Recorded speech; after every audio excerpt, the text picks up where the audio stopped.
Hello my dear students, कैसे हैं आप। आई होप कि आप एकदम फिट एंड फाइन होंगे।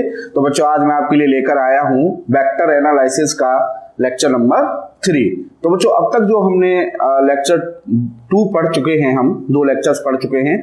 तो फर्स्ट लेक्चर में हमने सिंपली इंट्रोड्यूस किया था कि वेक्टर क्या है, स्केलर क्या है, वेक्टर की जरूरत क्यों पड़ी, वेक्टर हमें क्यों डिफाइन करना है, ये क्वांटिटी वेक्टर है, ये क्वांटिटी स्केलर है, ये हमें कैसे पता चलेगा।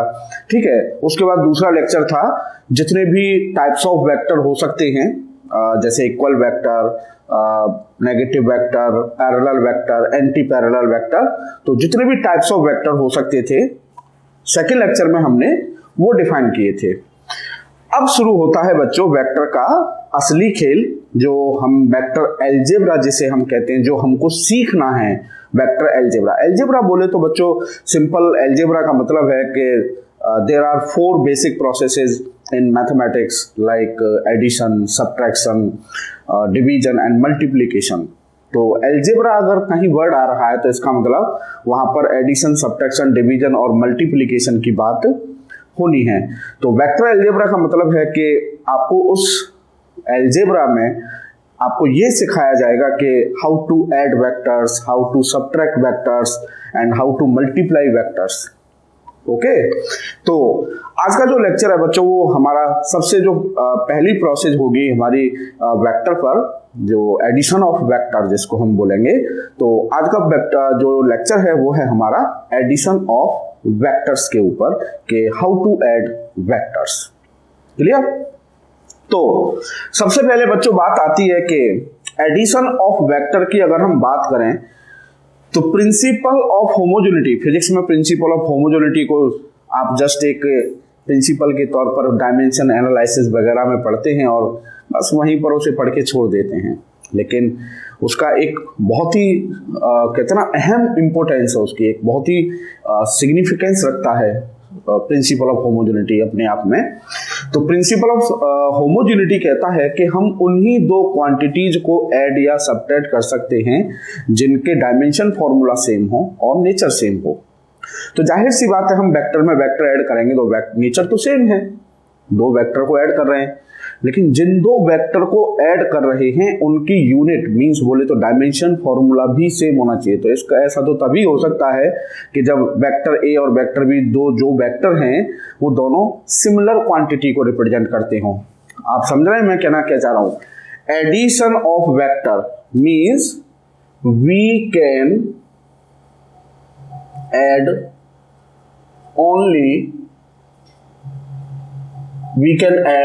only those vectors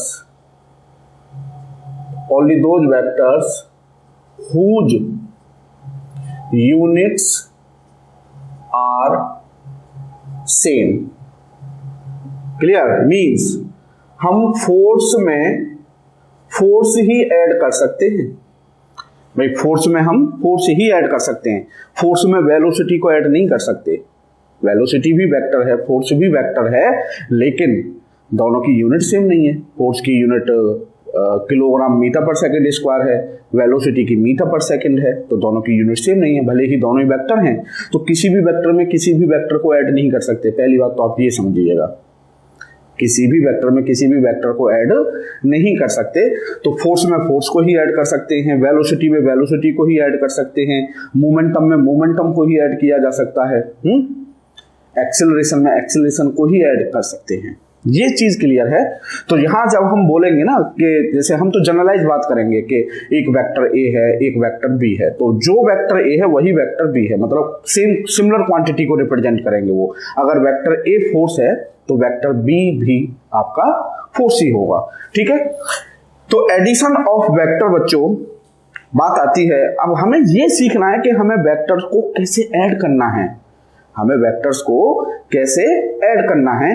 तो वेक्टर्स को ऐड करने से पहले ये समझिए कि सबसे पहले हम सीखेंगे कि 2 वेक्टर को कैसे ऐड करेंगे। सबसे सिंपल, 2 वेक्टर को कैसे ऐड करेंगे। तो addition of vector of 2 vectors, और फिर बात करेंगे हम कि 2 से ज्यादा कितने भी हो, 3 हो, 4 हो, 5 हो, 6 हो, मतलब कितने भी वेक्टर हैं 2 से ज्यादा।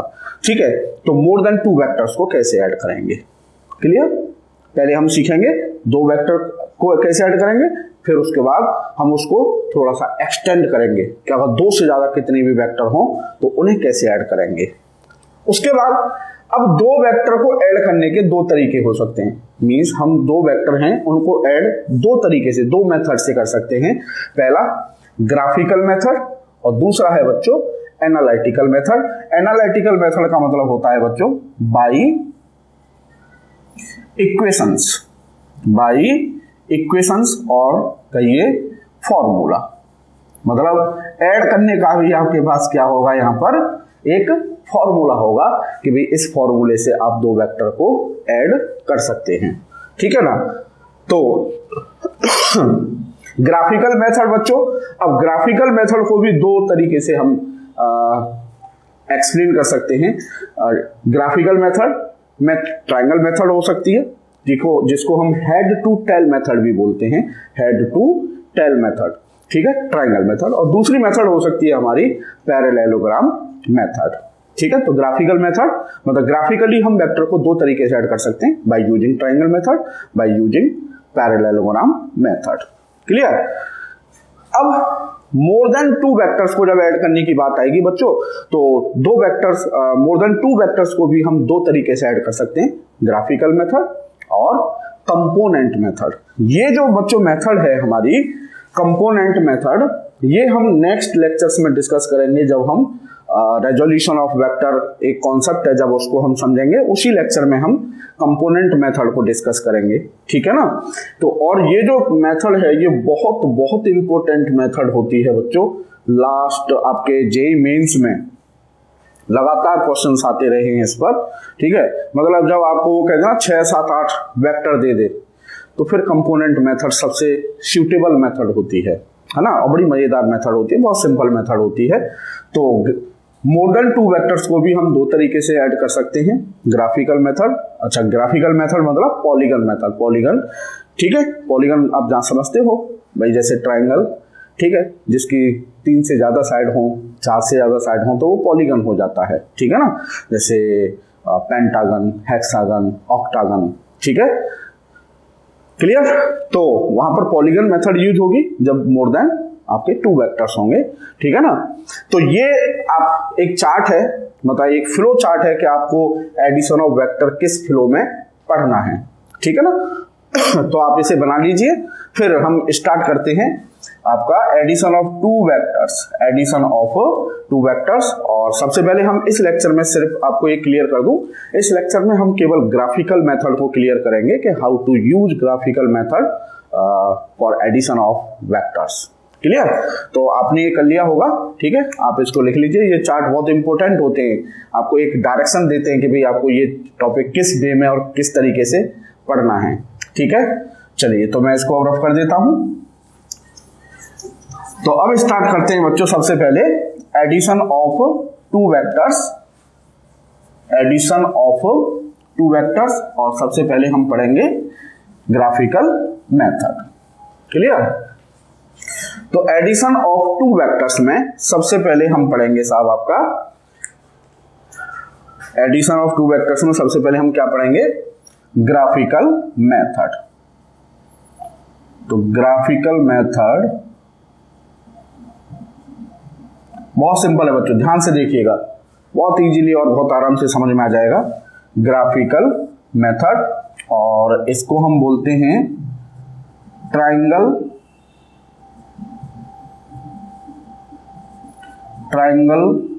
Law of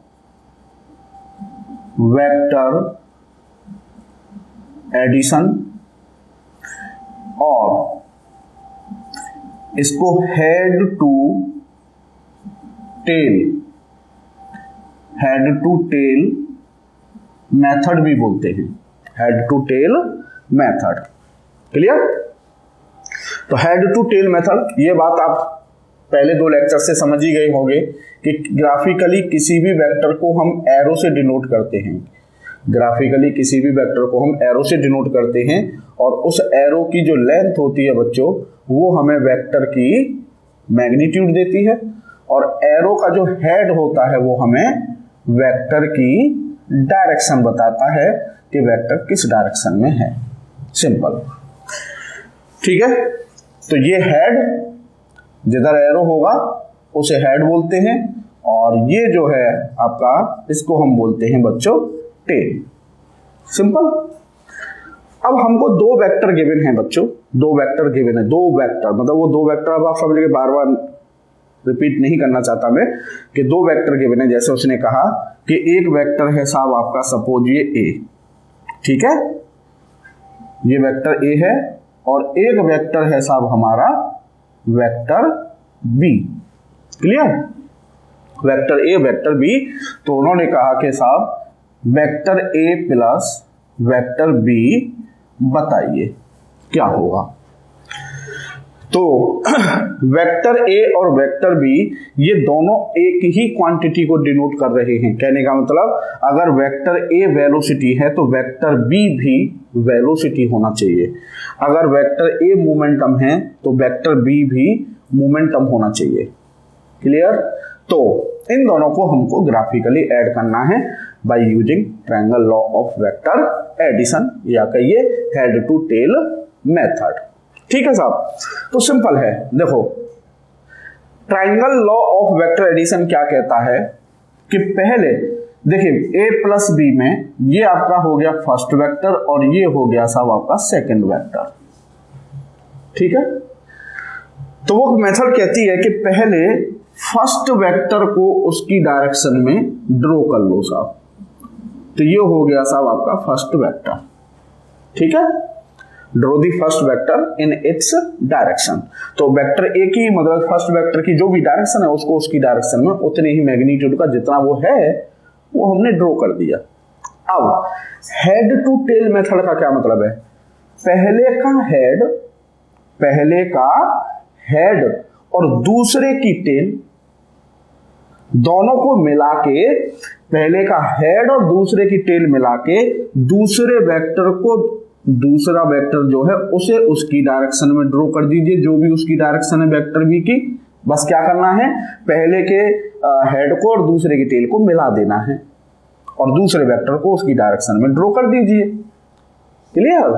then closing side मतलब जो फिगर को क्लोज कर दे, then closing side in opposite sense gives the sum of vector A and vector B. तो ये जो लेंथ आएगी, इस साइड की जो लेंथ आएगी बच्चों, वो इन दोनों वेक्टर के सम के इक्वल होगी, और जो इसकी डायरेक्शन होगी वो इन दोनों वेक्टर के सम की डायरेक्शन होगी। मतलब जो ये वेक्टर आया है वो इन दोनों वेक्टर का सम है, ए प्लस बी के इक्वल आएगा। ये कहता है हमारा triangle law of vector addition. ठीक है? तो triangle law of vector addition simple है। मैं अगर इसको स्टेटमेंट दूं इसका, तो कैसे लिखेंगे कि if we represent, if vector A and vector, if two vectors can be represented in magnitude, if two vectors can be represented in magnitude and direction, if two vectors can be represented in magnitude and direction by two sides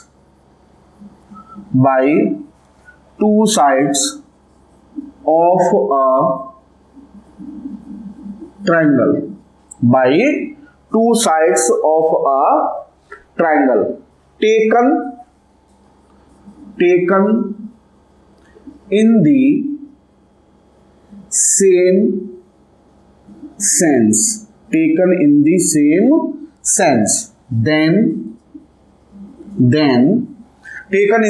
same sense। अब ये same sense क्या, अभी इसको मैं आपको समझाऊंगा taken in the same sense, then their resultant is represented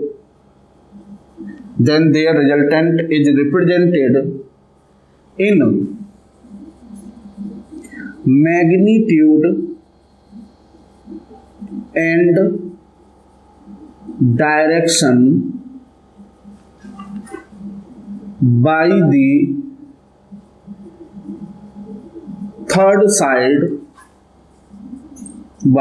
third side of the triangle taken in opposite sense. This is the statement of triangle law of vector addition.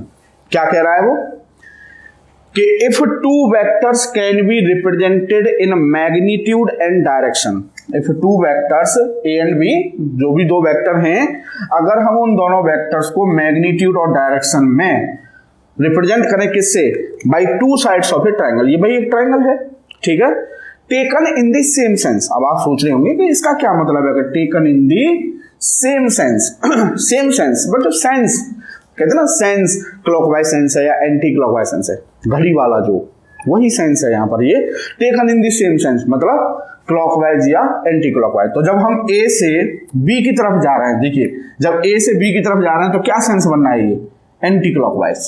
क्या sense बनना है, anti clockwise, ठीक है। तो दोनों का sense क्या हो गया, वेक्टर ए और वेक्टर बी का, anti clockwise.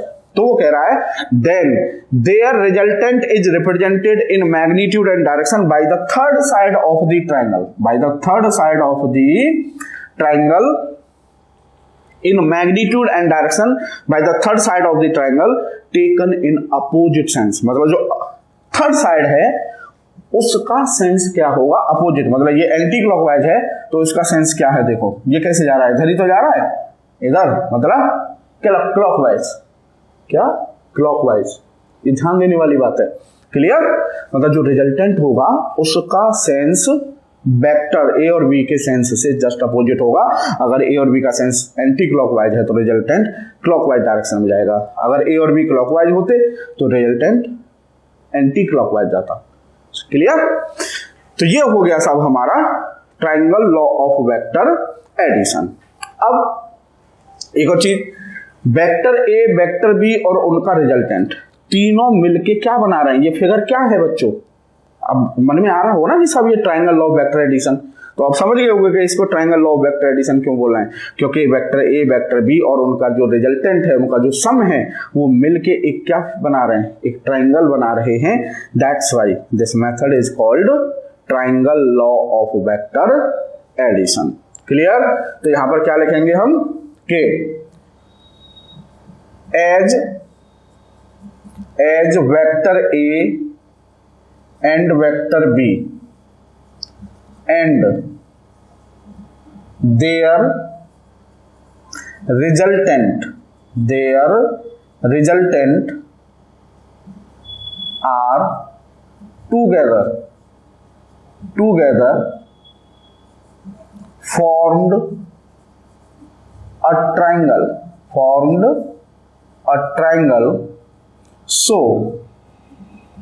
this method is called triangle law of vector addition, triangle law of vector addition, clear है, ठीक है, बहुत सिंपल है, समझ में आ गया होगा, क्लियर। अब साहब, अब देखिए यहां से एक और चीज है, चलिए मैं अब इसको रफ कर देता हूं, ये आपके समझ में आ गया होगा, क्लियर। तो ये आपने लिख लिया होगा, ठीक है, चलिए मैं इसको हटा देता हूं। अब साहब अब एक और देखिए, इसमें कहते हैं ना बात में से बात निकलती है, बात में से बात निकलती है। तो एक बच्चे ने मुझसे क्वेश्चन पूछा कि सर हमें कैसे पता चलेगा कि वेक्टर ए को हमें फर्स्ट मानना है या वेक्टर बी को हमें फर्स्ट मानना है। ठीक है, तो इस समस्या का भी समाधान है कि आपकी मर्जी, चाहे आप वेक्टर ए में वेक्टर बी को ऐड कीजिए, चाहे वेक्टर बी में वेक्टर ए को ऐड कीजिए, मतलब किसी को भी आप फर्स्ट वेक्टर मान सकते हैं। जैसे सपोज कीजिए, जैसे हमने यहाँ ए और बी दिया था, है ना। अब मान लो एक बच्चा कह रहा है कि साहब मैं तो बी प्लस ए निकालूंगा, मुझे नहीं पता कि ए को फर्स्ट मानना है या बी को फर्स्ट मानना है। कोई दिक्कत नहीं, तो यहाँ पर बी फर्स्ट हो जाएगा और ए हमारा सेकंड वेक्टर हो जाएगा। क्लियर। अब सेम मेथड, यहाँ फर्स्ट वेक्टर बी है और जो सेकंड वेक्टर है वो हमारा ए है। तो मेथड क्या कहती है कि पहले फर्स्ट वेक्टर को उसकी डायरेक्शन में ड्रॉ कर दीजिए। तो वेक्टर बी क्या है साहब, हमारा ये था, तो हमने वेक्टर बी को वेक्टर बी के पैरेलल ड्रॉ कर दिया साहब, ये ठीक है, ये हो गया साहब हमारा वेक्टर बी। क्लियर। अब head to tail, head to tail का मतलब पहले का हेड और दूसरे की टेल मिलानी है और दूसरे वेक्टर को उसकी डायरेक्शन में ड्रॉ कर देना है। तो दूसरा वेक्टर है हमारा ये ए। ठीक है, तो अब पहले का हेड मतलब अब बी पहला है ना, तो बी का हेड और ए की टेल मिला के ए को ए की डायरेक्शन में ड्रॉ कर दिया साहब, ये हो गया साहब हमारा वेक्टर ए। क्लियर। अब किस सेंस में जा रहा है बी से ए, ऐसे जा रहे हैं हम बी से ए, मतलब क्लॉकवाइज, सेंस क्लॉकवाइज हो गया। तो जो क्लोजिंग साइड होगी, जो थर्ड साइड होगी, वो कौन से सेंस में होनी चाहिए, एंटी क्लॉकवाइज। तो ये जो थर्ड साइड है यही हमारा क्या है, वेक्टर ए और वेक्टर बी का सम। बोले तो vector R is equal to किसके इक्वल होगा, vector A plus vector B के। क्लियर। अब बच्चों ध्यान से देखिएगा, मान लो ये वेक्टर है आर डैश और ये वेक्टर है हमारा आर। यहां हमने a प्लस बी किया था और यहां हमने b प्लस ए किया था। यहां a प्लस बी करने पर हमको वेक्टर r मिला था और यहां वेक्टर b प्लस ए करने पर वेक्टर r डैश मिला है। और जरा ध्यान से देखिएगा कि वेक्टर r और वेक्टर r डैश दोनों की लेंथ बराबर है, दोनों की लेंथ बराबर होगी, है ना, दोनों की लेंथ बराबर होगी ना भाई, जितनी लेंथ है उतनी लेंथ है, जितनी लेंथ है उतनी लेंथ है। वेक्टर का मैग्नीट्यूड थोड़ी चेंज हुआ है, तो जो थर्ड साइड होगी उसकी तो लेंथ तो कांस्टेंट ही रहेगी। और एक चीज देखिए, मैग्नीट्यूड सेम है इसका मतलब, और दोनों वेक्टर एक दूसरे के पैरेलल हैं, दोनों वेक्टर एक दूसरे के पैरेलल हैं, आर और आर डैश। तो ये तो इक्वल वेक्टर हो गए, ये तो इक्वल वेक्टर हो गए। क्या अगर दो वेक्टर मैग्नीट्यूड में और डायरेक्शन में बिल्कुल एग्जैक्टली सेम हैं, दे आर इक्वल। इसका मतलब vector R dash equal to vector R, vector R dash equal to vector R. तो ये तो बड़ी मजेदार बात आई कि vector R dash equal to vector are.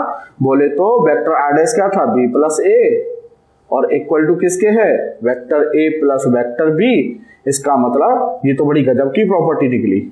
Note कर लीजिए क्या प्रॉपर्टी निकली कि addition of two vectors, addition of two vectors is commutative, addition of two vectors is commutative. आप a प्लस बी कर लीजिए चाहे b प्लस ए कर लीजिए, तो ये सोचने का मैटर ही खत्म कि यार a में b को जोड़ूं या b में a को जोड़ूं। a को b में जोड़ दीजिए चाहे b को a में जोड़ दीजिए, आपको सेम थिंग मिलेगी। क्लियर है।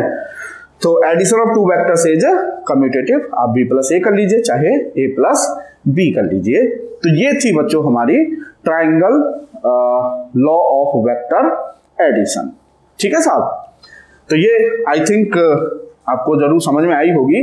अब बढ़ते हैं बच्चों आगे। अब पैरेललोग्राम मेथड क्या है ग्राफिकल मेथड में, ये तो थी ट्राइंगल मेथड, है ना। अब मान लो हमें दूसरी मेथड पैरेललोग्राम मेथड से ग्राफिकली ऐड करना है, तो भाई पैरेललोग्राम मेथड कैसे यूज करते हैं, अब उसको समझते हैं। ठीक है, तो वो भी सिंपल है बच्चों। पैरेललोग्राम मेथड क्या कहती है, अब देखो पैरेललोग्राम मेथड, बात में से बात निकलती है, बात में से बात निकलती है का एग्जांपल है। कैसे? देखिए मैं बात में से आपको बात निकाल के दिखाऊंगा कि अभी जो हमने ट्रायंगल लॉ पढ़ा था कि ये है साहब हमारा वेक्टर ए, ठीक है, और ये है साहब सपोज हमारा वेक्टर बी, ठीक है। तो triangle law of vector addition से ही बात करते हैं, हमें तो बात में से बात करनी है क्योंकि हम बात जानते हैं। बात क्या है? Triangle law. अब हमें ट्रायंगल लॉ से ही लॉ ऑफ पैरेललोग्राम निकालना है बच्चों। How ideas comes in mind, मैं आपको ये दिखाना चाहता हूं, how ideas comes in mind, ठीक है। तो अब ट्रायंगल लॉ अभी अभी पढ़ा है हमने कि साहब पहले हमने ये यहां करता हूं मैं, पहले हमने वेक्टर ए को ड्रॉ किया साहब, उसकी डायरेक्शन में। आओ पहले का हेड टू टेल है ना, पहले का हेड और दूसरे की टेल, पहले का हेड और दूसरे की टेल, तो ये हो गया हमारा वेक्टर बी, ठीक है। अब जो थर्ड साइड होगी in opposite sense, third side in opposite sense, वो हो जाएगी उन दोनों वेक्टर का सम, वेक्टर आर। क्लियर? अब साहब सेकंड लेक्चर, वीडियो लेक्चर में हमने सेकंड लेक्चर जो है अभी वेक्टर एनालिसिस का, उसमें मैंने आपको एक बहुत इंपॉर्टेंट प्रॉपर्टी बताई थी वेक्टर की, parallel shifting of a vector. Means अगर हम किसी वेक्टर को उसके पैरेलल शिफ्ट कर दें तो वेक्टर में कोई चेंज नहीं आता। क्लियर? याद होगा, है ना। और अगर आप में से कोई ऐसा जिसने नहीं देखा है तो आप देखिए, फिजिक्स आप तभी सीख सकते हैं जब आप सिस्टमैटिक वे में स्टेप बाय स्टेप चलेंगे। Physics as per my personal opinion, physics एक ऐसा सब्जेक्ट है कि आप जिसको मतलब जहां से मन आए वहां से शुरू नहीं कर सकते। अगर आपको लॉज ऑफ मोशन पढ़ना है तो आपको काइनेमेटिक्स आना चाहिए, वेक्टर आना चाहिए। अगर आप वर्क एनर्जी पावर पढ़ रहे हैं तो आपको लॉज ऑफ मोशन से, मतलब वर्क एनर्जी पावर से पहले का जितना भी टॉपिक्स हैं, जितना भी कोर्स मतलब आपका सिलेबस है वो आना चाहिए, आप तभी वर्क एनर्जी पावर सीख सकते हैं। तो मेरा कहने का मतलब ये है कि अगर आप में से कोई ऐसा जो इस लेक्चर को पहली बार देख रहा है, उससे पहले का नहीं देखा है, तो आप उन 2 लेक्चर्स को जरूर देख के आएं, जिससे क्या एक लिंक बनेगा और आपको एक सिस्टमेटिक वे में समझ में आएगा कि क्या चीज क्यों और कैसे पढ़ाई जा रही है। क्लियर? तो पैरेलल शिफ्टिंग प्रॉपर्टी से बच्चों अगर हम बात करें तो अगर मैं इस वेक्टर बी को इसके पैरेलल एज इट एज यहां पर शिफ्ट कर दूं तो कोई फर्क पड़ेगा? नहीं पड़ेगा, है ना। तो मैंने क्या किया, वेक्टर बी को उसके पैरेलल, ठीक है, मैंने यहां पर शिफ्ट कर दिया साहब। क्लियर? ये मैंने वेक्टर बी को यहां पर ले आया, ये हो गया साहब हमारा वेक्टर बी। क्लियर? कोई दिक्कत नहीं साहब। अब अगर मैं वेक्टर ए को यहां से इसके पैरेलल यहां शिफ्ट कर दूं तो कोई फर्क पड़ेगा? नहीं पड़ना चाहिए। मैंने वेक्टर ए को यहां पर पहुंचा दिया साहब, ये हो गया साहब मेरा वेक्टर ए। अब जरा ध्यान से देखिए बच्चों, ये तो पैरेललोग्राम बन गया, ये पैरेललोग्राम बन गया, और जो वेक्टर ए और वेक्टर बी थे वो उस पैरेललोग्राम की 2 एडजेसेंट साइड्स बन गए। देखो भाई, ये वेक्टर ए है और ये पैरेललोग्राम की साइड हो गई, ये वेक्टर बी है और ये पैरेललोग्राम की साइड बन गई, ठीक है। और ए और बी जिन 2 साइड को रिप्रेजेंट कर रहे हैं, वेक्टर ए और वेक्टर बी, जिन 2 साइड, जो 2 साइड वेक्टर ए और वेक्टर बी को रिप्रेजेंट कर रही हैं, वो दोनों एडजेसेंट हैं। एडजेसेंट तो आप समझते ही होंगे, है ना। एडजेसेंट साइड का मतलब जैसे मान लीजिए ये एक स्क्वायर है तो 2 साइड जो एक पॉइंट पर मिलती हैं, ठीक है ना। जैसे ये साइड और ये साइड यहां मिल रही हैं एक कॉमन पॉइंट पर, ये एडजेसेंट है, ठीक है। ये वाली साइड और ये वाली साइड यहां मिल रही है, ये दोनों एडजेसेंट हैं, ठीक है। ये साइड और ये साइड यहां मिल रही है तो ये दोनों एडजेसेंट, तो ये साइड और ये वाली साइड दोनों यहां मिल रही हैं, मतलब they both are adjacent. Clear? तो ये बन गया साहब आपका पैरेललोग्राम। और जो रिजल्टेंट था ट्रायंगल लॉ में, जो रिजल्टेंट था ट्राइंगल में, वो रिजल्टेंट अब उस पैरेललोग्राम का डायगोनल बन गया। बात में से बात निकलना इसी को कहते हैं बच्चों। भी हम जानते थे triangle law of vector addition, और हमने एक सिंपल प्रॉपर्टी यूज की, parallel shifting property of vector, और उस प्रॉपर्टी को अप्लाई करते ही ट्राइंगल लॉ कन्वर्ट हो गया किसमें, लॉ ऑफ पैरेललोग्राम में। तो इसको हम कैसे स्टेट करेंगे, लॉ ऑफ पैरेललोग्राम को, ठीक है ना। तो इसको मैं स्टेट करता हूं कि इफ टू वेक्टर्स, ठीक है, आप नोट करते जाइए कि if two vectors, vector A and vector B, if two vectors can be represented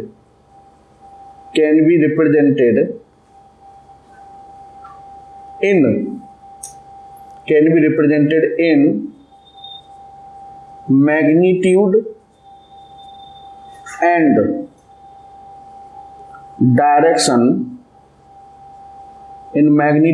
direction, by two adjacent sides of a parallelogram, मैंने शॉर्ट में लिख दिया है, sides of a parallelogram, then diagonal of this parallelogram represent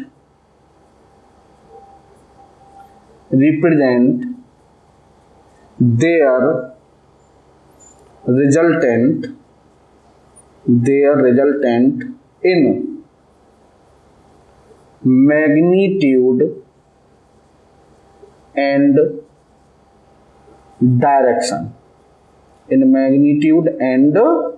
direction, simple. कि किसी भी parallelogram की अगर दो एडजेसेंट साइड वेक्टर A और वेक्टर B को अगर डिनोट कर रही हैं, तो उस डायगोनल, उस पैरेललोग्राम का जो डायगोनल होगा, और डायगोनल भी कौन सा, जो सेम पॉइंट से पास हो रहा हो, ध्यान रखिएगा, मतलब जहां A और B मीट हो रहे हैं उस पॉइंट से ही पास होने वाला डायगोनल है, ये नहीं कि कोई भी डायगोनल, समझ रहे हैं आप, ठीक है ना। तो यहां पर अगर चाहो तो आप नोट कर लें, जैसे ना पैरेललोग्राम देन डायगोनल, ये डायगोनल यहां ब्रैकेट में लिख लें, passing through the same point, जहां मतलब A और B मिल रहे हैं, उसी पॉइंट से पास होने वाला डायगोनल रिप्रेजेंट करेगा उन दोनों वेक्टर्स का सम। तो वेक्टर R इक्वल होगा किसके, A प्लस B के, vector R equal to A plus B, clear. तो ये सिंपल हमारा क्या था बच्चों, law of parallelogram, law of vector addition, parallelogram law of vector addition, parallelogram law of vector addition, clear. और ये ड्राइव्ड कहां से हुआ, ये ट्राइंगल लॉ का ही एक्सटेंडेड रूप है, बस एक छोटी सी प्रॉपर्टी लगाई हमने, पैरेलल शिफ्टिंग प्रॉपर्टी, और उससे हमने लॉ ऑफ पैरेललोग्राम बना दिया साहब। ठीक है, तो ये था हमारा बच्चों simple parallelogram law.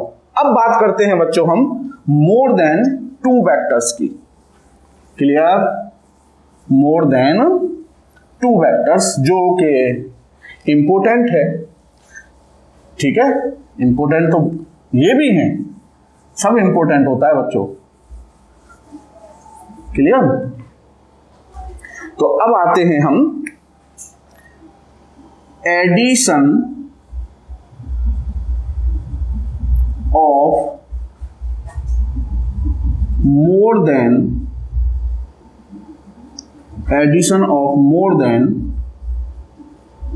To vectors, addition of more than two vectors, clear. तो देखिए इसमें क्या है साहब, पहले सपोज ये है हमारा वेक्टर A, ठीक है, और ये है साहब हमारा वेक्टर बी और ये है वेक्टर सी और ये है हमारा वेक्टर डी। तो 4 वेक्टर हो गए, vector A, vector B, vector C and vector D. और ये हमको ऐड करने हैं बच्चों, ये हमको ऐड करने हैं। अब कैसे ऐड करें? तो बहुत सिंपल है। देखो जो छोटी छोटी चीजों से, एक छोटी छोटी ईंटों से ही एक बड़ा मकान बनता है। तो यूँ समझिए कि मेरा जो तजुर्बा है, सबसे पहले जो चीज़ पढ़ाई जा रही है ना, उसके बाद जो चीज़ आएगी उससे वो चीज़ बनेगी, उसके बाद जो आएगी कहीं ना कहीं उन कॉम्बिनेशन से वो चीज़ बनेगी। मतलब एक के ऊपर एक के ऊपर एक ईंट रखने से ही मकान बनता है। तो सबसे पहले हमने क्या पढ़ा था? Triangle law of vector addition, सबसे छोटी चीज 2 के लिए। तो 2 को जोड़ना तो हम जानते हैं ना, हाँ या ना? तो इसको हम बोलते हैं बच्चों polygon law of vector addition, polygon law of vector addition.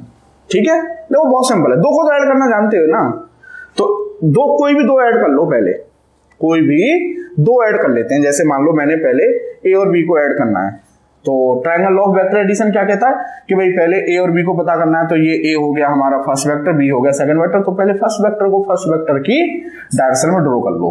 लो जी, मैंने ये first vector A first vector की डायरेक्शन में ड्रॉ कर लिया। Simple head to tail method. फिर वो कह रहा है कि साहब अब दूसरे वेक्टर को हेड टू टेल मिला के, है ना, तो बी को ड्रॉ कर दो। तो पहले का हेड दूसरे की टेल। लो जी, ये मैंने अब वेक्टर बी ड्रॉ कर दिया साहब। बोले भाई इन दोनों का रिजल्टेंट पता कर लो। तो इन दोनों का रिजल्टेंट हो जाएगा ये closing side in opposite sense. ये कैसे जा रहे हैं? एंटी क्लॉकवाइज, तो ये क्लॉकवाइज आएगा। तो ये हो गया साहब हमारा vector A plus vector B. ठीक है, बोला कि अब हमें तो 2 का पता है ना, उसने 10 दे दिए 20 दे दिए, क्या फर्क पड़ता है, हम 2 को ऐड करना जानते हैं। तो 2 ऐड कर लिए, 2 को ऐड करके हमें मिल गया ए प्लस बी। ठीक है, अब बोला कि अब जो ए प्लस बी है उसमें तीसरे को ऐड कर दीजिए। 2 को तो ऐड करना जानते ही हैं। तो अब ए प्लस बी को देखिए, ए प्लस बी वेक्टर हो गया हमारा ये। तो अब ए प्लस बी हो गया हमारा फर्स्ट वेक्टर, और इसमें ऐड करना है हमें सी, सेकंड वेक्टर। तो सी है ये, है ना। तो पहले का हेड ये हो गया, पहले का हेड और दूसरे की टेल मतलब सी। ठीक है, सी की टेल मिला के सी की डायरेक्शन में सी को ड्रॉ कर दो। तो ये हो गया सब हमारा वेक्टर सी। लो जी, ये हो गया vector C, vector A plus B vector C. ठीक है, अब इन दोनों का रिजल्टेंट पता कर लो। तो इन दोनों का रिजल्टेंट हो गया क्लोजिंग साइड ये, बोलो हाँ या ना। ये हो गया साहब हमारा vector A plus vector B plus vector C. ठीक है साहब। उसके बाद अब वो कह रहा है कि अब मतलब बच्चा क्या डी, तो अब ए प्लस बी प्लस सी में वेक्टर डी को ऐड कर दो। तो वेक्टर डी किधर है? इधर। ये हो गया साहब हमारा वेक्टर डी। ठीक है साहब। लो जी, तो vector A plus vector B plus C और वेक्टर डी, और ये हो गई साहब दोनों की क्लोजिंग साइड। ठीक है, तो ये हो गया हमारा vector A plus vector B plus vector C plus vector D. लो जी, ऐड हो गए चारों के चारों वेक्टर। सिंपल, समझ में आया कुछ? आपको 4, 6, 8 जितने भी दिए हुए, वो कह रहा है कि 2 को तो ऐड करना जानते हो यार, triangle law of vector addition. तो पहले 2 को ऐड करके रिजल्टेंट निकाल लिया उनका, फिर उस रिजल्टेंट में तीसरे को ऐड कर दो। ठीक है, फिर उस रिजल्टेंट में चौथे को ऐड कर दो, फिर उस रिजल्टेंट में पांचवें को ऐड कर दो। जब तक करते रहो जब तक के सारे ऐड ना हो जाएं। जो फाइनल आएगा वही उन सब का क्या है? रिजल्टेंट। मजेदार मेथड है या नहीं? बहुत मजेदार मेथड है। ठीक है, तो इसको कैसे लिखेंगे? इफ मोर देन 2 वेक्टर्स, यहां पर लिख देता हूं मैं, आप नोट करते जाइए। If more than 2 vectors if more than two vectors are to be added, then first we add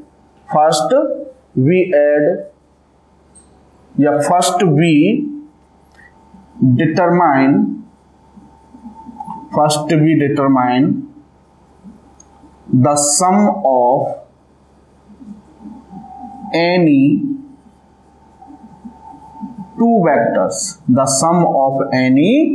two vectors, ठीक है। the third vector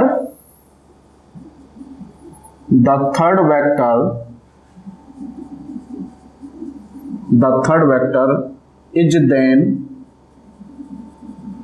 added to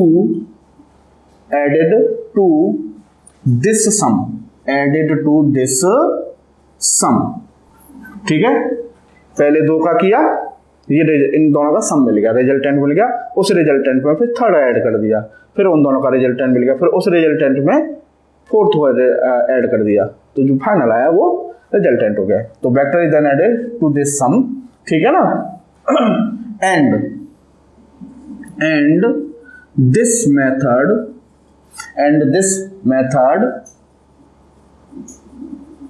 is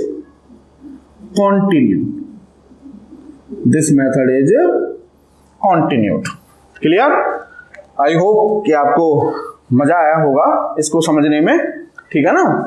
अच्छा, अब यहां पर बच्चों एक और बात आती है कि सर वही वाली बात कि सर हमें कैसे पता चलेगा कि ए के बाद बी जोड़ा जाएगा, फिर सी, फिर डी। कुछ नहीं, कोई टेंशन ही नहीं है, जो आपकी मर्जी, पहले ए और बी को जोड़ लो, चाहे ए और सी को जोड़ लो, चाहे ए और डी को जोड़ लो, चाहे बी और सी को जोड़ लो, फिर उसमें डी जोड़ दो, फिर बाद में ए जोड़ दो, कोई फर्क नहीं पड़ता। मीन्स देखिए मैं आपको करके दिखाता हूं, है ना। तो सबसे पहले हम ए में सी को जोड़ेंगे। अब ए में सी को जोड़ेंगे तो पहले साहब हमने वेक्टर ए को ड्रॉ कर लिया, ये कर लिया हमने वेक्टर ए को ड्रॉ वेक्टर ए की डायरेक्शन में। चलिए सही है साहब। फिर वो बोला कि साहब मैं तो वेक्टर सी को जोड़ूंगा, तो कोई दिक्कत नहीं, पहले का हेड दूसरे की टेल और दूसरे को दूसरे की डायरेक्शन में ड्रॉ कर देंगे, तो ये हो गया हमारा वेक्टर सी। क्या फर्क पड़ता है, सही है। क्लोजिंग साइड ये हो गई साहब, क्लोजिंग साइड लो, ये हो गई क्लोजिंग साइड, तो ये हो गया हमारा ए प्लस सी हो गया। अब ए प्लस सी में बोला कि साहब मैं तो डी को जोड़ूंगा, जोड़ लो भैया। ए प्लस सी में अब हम लोग डी जोड़ना है, तो डी को डी की डायरेक्शन में ड्रॉ कर देंगे, तो ये डी है साहब, इस तरह से ये हो गया वेक्टर डी। बोलो हाँ या ना, सही है। अब ये ए प्लस सी और ये डी, ये हो गई साहब क्लोजिंग साइड, तो ये हो गया आपका vector A plus vector B plus vector A plus vector C plus vector D, ठीक है। अब बचा कौन सा, बी, तो ये आपका ए प्लस सी प्लस डी। अब इसमें वेक्टर बी ऐड कर दो, तो इसका हेड और बी की टेल मिला के ये हमने वेक्टर बी ऐड कर दिया साहब, ठीक है। अब जो क्लोजिंग साइड आएगी बच्चों, वो ये आएगी, ये तो आएगी, तो ये हो गया हमारा vector A plus vector B plus vector C plus vector D. Clear? Vector A plus vector C plus D plus D. Clear? और सेम थिंग, सेम लॉजिक, देखो यहां पर है ये A plus B plus C D, और यहां पर है ये A plus C plus D plus, दोनों एक दूसरे के पैरेलल हैं। ध्यान से देख लीजिए, दोनों एक दूसरे के पैरेलल हैं। तो यहां से जो रूल बनता है वो ये बनता है कि the sum of vectors is associative, the sum of vectors is associative, ठीक है ना। तो ये नोट कर लीजिए, एसोसिएटिव का मतलब होता है ऑर्डर डजंट मैटर, कि आप ए प्लस बी प्लस सी ऑर्डर में ऐड कर रहे हैं या ए प्लस डी प्लस सी, कोई भी रैंडम ऑर्डर ले रहे हैं, कोई भी ऑर्डर ले लीजिए, सम वही आएगा, ठीक है ना। तो ये भी टेंशन खत्म, ठीक है। तो एडिशन में ऑर्डर मायने नहीं रखता, आप ए बी सी डी में कोई सा भी वेक्टर को पहला मान लें, दूसरा मान लें, कैसे भी मान लें। तो यहां पर लिखेंगे vector addition vector addition is associative. ठीक है, तो vector A plus vector B plus C ऐसे कर लें, या vector A plus C plus vector B कर लें, कुछ भी कर लें, सेम आएगा। ठीक है, उसके बाद देखो A B C D, A B C D, ठीक है ना। अब देखो इसको एक और तरीके से समझ लो। अभी जो मैंने आपको समझाया कि पहले ए और बी का निकाला सम, फिर उस सम में तीसरे को ऐड कर दिया, फिर उस सम में चौथे को ऐड कर दिया, ये तो एक तरीका ये था। एक और तरीका है हेड टू टेल मेथड। पहले का हेड दूसरे की टेल, पहले का हेड दूसरे की टेल। देखो ए फर्स्ट वेक्टर तो इसका हेड, दूसरा वेक्टर बी दूसरे की टेल, और पहले ए का हेड मिला के ये कर दिया। अब बी का हेड सी की टेल, अब सी का हेड डी की टेल। ठीक है, ऐसे करते चले जाओ, मतलब वेक्टर को वेक्टर की डायरेक्शन में ड्रॉ करते चले जाओ। और जो क्लोजिंग साइड होगी in opposite sense, closing side in opposite sense gives the resultant of more than two vectors. Simple head to tail method. Clear? अच्छा, अब यहां पर एक चीज और देखिए, ए बी सी डी और ये साइड सब मिलके देखो 1 2 3 4 5 साइड हो गई पेंटागन, 6 साइड हो तो हेक्सागन, 8 साइड हो तो ऑक्टागन। कहने का मतलब नॉर्मल और जनरलाइज, मतलब 5 6 कुछ भी बन सकती हैं। ठीक है, तो हम उसको नाम देते हैं पॉलीगन। ठीक है, तो कहने का मतलब यहां पर लिखेंगे कि here vectors and their resultant, vectors and their resultant formed a polygon, so this is known as polygon law of vector addition, polygon law of vector addition. Clear है साहब? तो इसको polygon law of vector addition बोलेंगे। अब आपके समझ में आ गया होगा क्यों बोल रहे हैं इसको, क्योंकि वेक्टर और रिजल्टेंट मिलके क्या बना रहे हैं बच्चों, एक पॉलीगन बना रहे हैं। अब देखो बच्चों, बात में से बात निकलती है। अब आपको एक और बात में से बात निकाल के दिखाता हूं, ये तो आपने कर लिया होगा, ठीक है ना। तो देखो बात में से बात निकाल के दिखाता हूं आपको, एक बड़ी ही मजेदार बात है ना। देखो सपोज ये वेक्टर ए, ठीक है, ये वेक्टर बी, ठीक है साहब। हेड टू टेल मेथड कर रहा हूं मैं सिंपल। अब आप ध्यान से देखिएगा, हेड टेल, ठीक है। अब इसका हेड और तीसरे की टेल, ये मान लो वेक्टर सी, ये मान लो साहब आपका वेक्टर डी, ठीक है, और ये मान लो साहब आपका वेक्टर ई। ये हैं 1 2 3 4 5 वेक्टर हैं यहां तक, ये हमने ड्रॉ मतलब ऐसे हमें दिए हुए हैं डायरेक्शन के बने। अब ये बचा ओपन साइड, तो वही ट्रायंगल लॉ वाली जो रूल है कि closing side in opposite sense. तो ये कैसे चल रहा है साहब, ऐसे चल रहा है A B C D E ऐसे एंटी क्लॉकवाइज। तो जो क्लोजिंग साइड होगी वो कैसे ली जाएगी, कैसे ली जाएगी, क्लॉकवाइज। तो ये हो जाएगा इन सब का रिजल्टेंट। ठीक है, अच्छा अब मान लो बच्चों, इसको हटाइए, अब मान लो एक वेक्टर और होता f, और वो होता कुछ इस तरह से, ये हो गया साहब आपका वेक्टर f। तो अब क्लोजिंग साइड जो है उसकी लेंथ और कम हो गई। अब क्लोजिंग साइड ये होती वेक्टर r की, ठीक है। अब सोचते जाना, अब साहब मान लो एक वेक्टर और होता ऐसे करके g, ये वेक्टर g, तो अब ये क्लोजिंग साइड हो जाती साहब, है ना। अब बोला के साहब एक और वेक्टर ले लो h, ये h हो गया वेक्टर h। अब बोले क्लोजिंग साइड 0 हो गई, कोई क्लोजिंग साइड नहीं, मतलब रिजल्टेंट 0 हो गया, रिजल्टेंट जीरो हो गया। अरे क्लोजिंग साइड ड्रॉ ही नहीं कर पा रहे हम, तो zero length, zero closing side की जीरो लेंथ मतलब रिजल्टेंट जीरो। कितना गजब की बात बनी कि अगर तीन या तीन से ज्यादा वेक्टर मिलके एक क्लोज्ड पॉलीगन मतलब ट्रायंगल या क्लोज्ड पॉलीगन बना रहे हों, इट मींस उन सब वेक्टर्स का रिजल्टेंट जीरो है। बात समझ में आई? तो यहां पे लिख देते हैं, इसको मैं रफ कर देता हूं, ये तो आपने कर लिया होगा, ठीक है ना। तो अच्छी बात है, बहुत अच्छी बात है क्या कि इफ थ्री और मोर vectors, if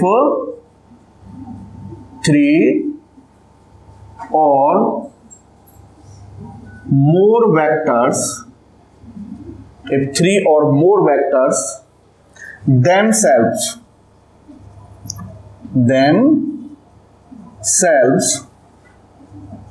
form, if three or more vectors themselves formed a closed polygon,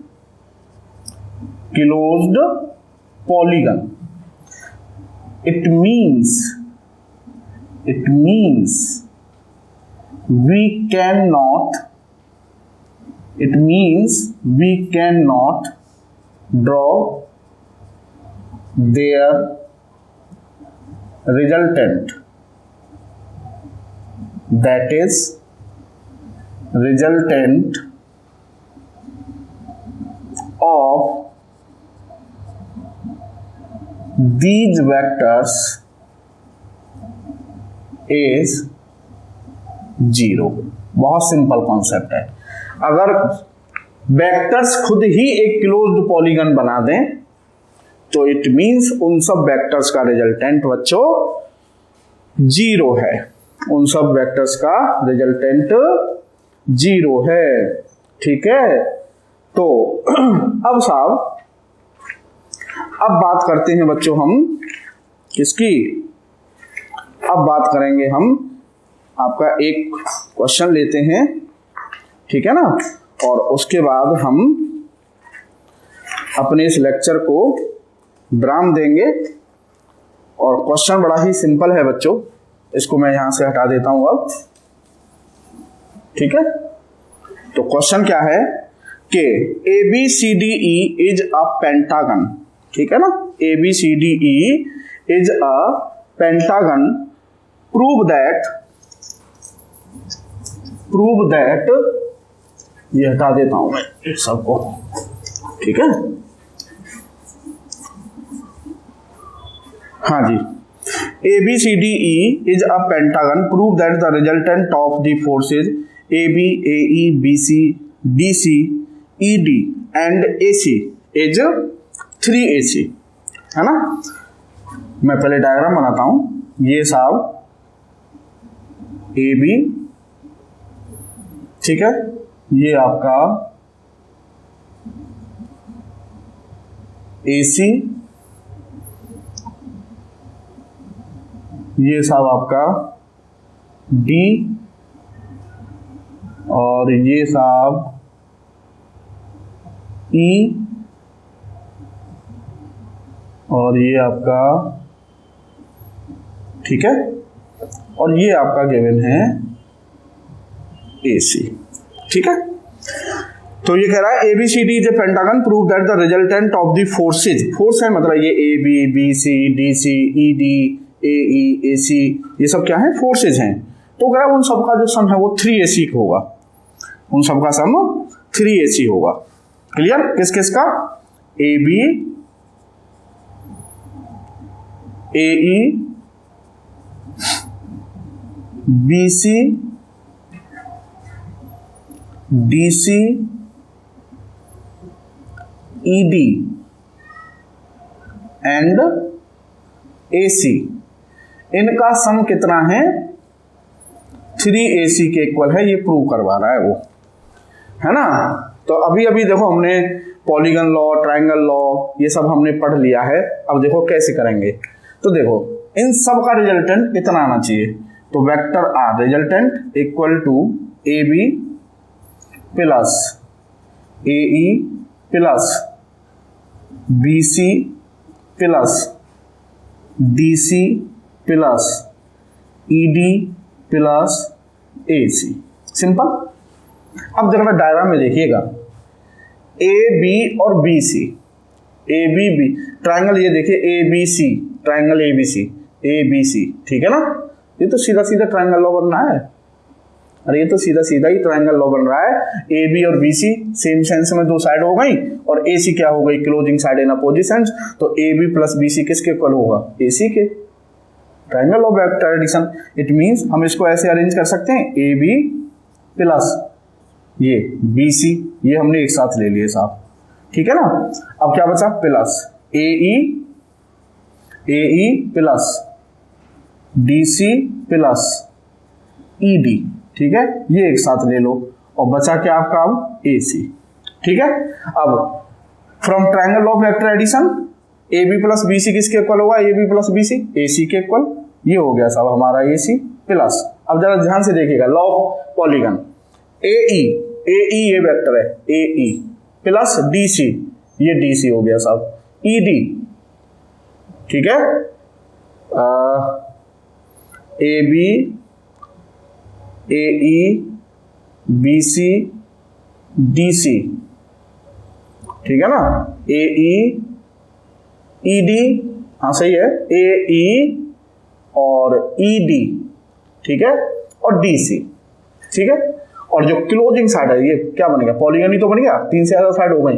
तो जरा देखना, ए ई डी सी, ए ई डी डी सी, कैसे चल रहा है हम क्लॉकवाइज, है ना। और क्लोजिंग साइड ए सी हो गई, closing side in opposite sense, तो मतलब ए ई डी और डी सी का रिजल्टेंट हो गया भाई ये। अभी अभी पॉलीगन लॉ पढ़ा था हमने, तीन वेक्टर सेम सेंस में है, क्लोजिंग साइड गई चुपचाप, वो क्या बन गई, रिजल्टेंट। किनका मतलब, इन तीनों का सम भी क्या है, ए सी, तो ये हो गया साहब हमारा ए सी, और प्लस ए सी आपका ये है ही, तो ए C plus A C plus A सी क्या हो गया भाई, ये हो गया बच्चों 3AC। सिंपल, ठीक है।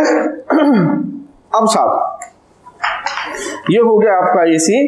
अब बच्चों आज का लेक्चर इतना ही, बहुत लेंदी लेक्चर हो जाएगा। ग्राफिकल मेथड, इसको आप जरा ध्यान से देखिएगा, बहुत सिंपल है, क्योंकि अब जो अगला जो लेक्चर मैं आपके लिए लेकर आऊंगा वो लेक्चर ग्राफिकल मेथड का विशुद्ध, जिसे कहते हैं ना, एप्लीकेशन होगा। अगर आपको आज का जो ये लेक्चर है ये अच्छी तरह से दिमाग में भर गया होगा, तो अगला जो लेक्चर है वो आपको बहुत अच्छा समझ में आएगा। तो आज के लिए इतना ही, मिलते हैं आपसे नेक्स्ट लेक्चर में नए टॉपिक के साथ। तब तक के लिए थैंक यू, जय हिंद।